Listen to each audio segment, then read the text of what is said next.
your buddy. Hey there, I'm Iris. Welcome back to AshyMuted, the show about the Chow Garden. The main goal of this series has been raising my Chow Malachite to have S grades for all of their stats, and right now, they're at all A grades. I've been taking advantage of Chow World Extended letting you upgrade multiple stats per life cycle, but that doesn't work for getting a stat from A to S, so I guess I have to go back to doing things the hard way. I'll be going in order as I raise each stat grade, starting with Swim. Way back when I first started raising Flimney, I wanted to figure out the best stages to quickly get small animals for each type. For Swim, I came to the conclusion that Middle Harbor is the best. It has 2 of the 3 swim animals, the Chow containers are easy to access, and the level itself is pretty short. Like I said, both the penguin and seal are in Middle Harbor, but the otter doesn't show up in any of Sonic's levels. I'd say the best level for getting otters is Dry Lagoon. It's really early in the Dark Story, so it's pretty easy, and you can quickly get 2 Chow containers and find a bunch of otters scattered across the level. With their stat influence favoring Swim, I'll evolve them, getting their first S-grade stat. I'll be going through the jewel races for each type to show off the power of an S-grade stat, so I'll raise their stats a bit and start with the Aquamarine course. None of Malachite's stats were even above level 50, but they still got through the 5th difficulty level relatively easily. They kind of struggled outside of water, but that S-grade in Swim helped them get a strong lead. For finishing the Aquamarine course, your Chow gets the Sonic doll.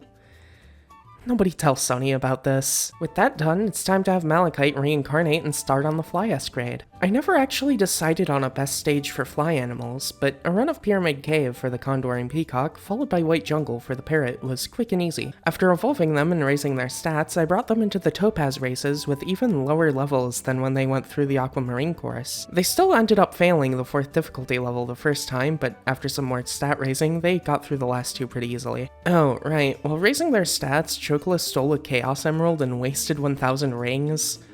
I brought him down to Crystal to be judged, but got heads, and then I flipped again because I'm mad at him and got heads again. I exported him anyway, his greed sickens me. For finishing the Topaz course, your Chow gets a broom. I don't know if I would say a broom and a Sonic plush are equal rewards. Run was interesting. Trying to get all the animals made me start wondering if I'm colorblind, so that's fun. I recommend Green Forest for the cheetah and rabbit, and Reticle Highway for the boar. The boar just reminds me of Terios now. Can we move on? My expectation that the races would get easier with every S-grade was completely thrown out by the Peridot course. The Peridot races only make use of the run stat, nothing else.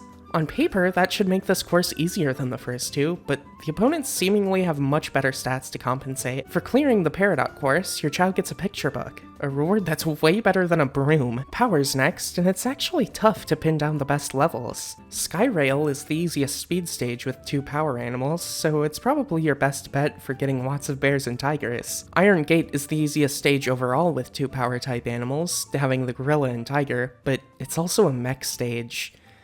You know, the worst playstyle. So if you value fun, you can do Skyrail, and if you value consistency, you can go for Iron Gate. I'm doing both, I want to get all 3 animals. Well, actually, Green Hill is the easiest stage with the gorilla in it, but you only unlock it after you 100% the game, which is pretty demanding if you're not a filthy cheater. I am a filthy cheater. The gorilla is also the worst animal in the game because of this. The gorilla's unibrow and penguin's eyebrows ruin every Chow they touch. The Garnet course definitely isn't as difficult as the Peridot course, which is a little disappointing, but it does make sense, seeing as it goes back to using multiple stats. Finishing the 1st difficulty level of the Garnet course unlocks the Onyx and Diamond courses, and clearing the 5th gets your Chow a pogo stick. Way better than a broom. I'm still not over that. Stamina is definitely... She's back. Stamina is definitely the easiest stat to get to a higher grade. It's still the most annoying to level up without mods though, so at least it has something going for it. There's no stamina type, so stamina's grade is raised by evolving your Chow into a normal type, which only happens when they don't have enough stat influence to turn into any other type. In other words, you get to do nothing, or force feed your Chow fruit to raise their magnitude, or give them drugs if you're playing with mods. The Onyx course is actually focused on the hidden luck and intelligence stats, which are raised with basically anything. The mushroom bought from the black market raises luck more, and there was an unused smart fruit that would have been the intelligence equivalent. This was obviously restored through mods because Sonic fans are actually cool on occasion. Ugh, good thing Sony isn't doing this one. For finishing the Onyx course, your Chow gets a box of crayons. The Diamond course tests all of your Chow's stats, so I went in with everything above 2000, expecting this to be the hardest set of jewel races. So, either this is the complete opposite case of the Peridot course having tougher enemies to make up for only using one stat, or overkill doesn't even begin to describe my plan. For finishing the Diamond course, your Chow gets bubbles to blow. Kind of underwhelming as the final prize, but hey, at least it's not a broom. We're getting close to the end of this, huh? I could just get a suspicious bottle and evolve Malachite into a Chaos Chow right now if I wanted to. I don't want to, though. I'm gonna let them live this life to the end. There's still stuff I want to do before reaching the main goal of this series. It's almost time to say goodbye to the series, but I don't want it yet. I just want to say goodbye to this episode.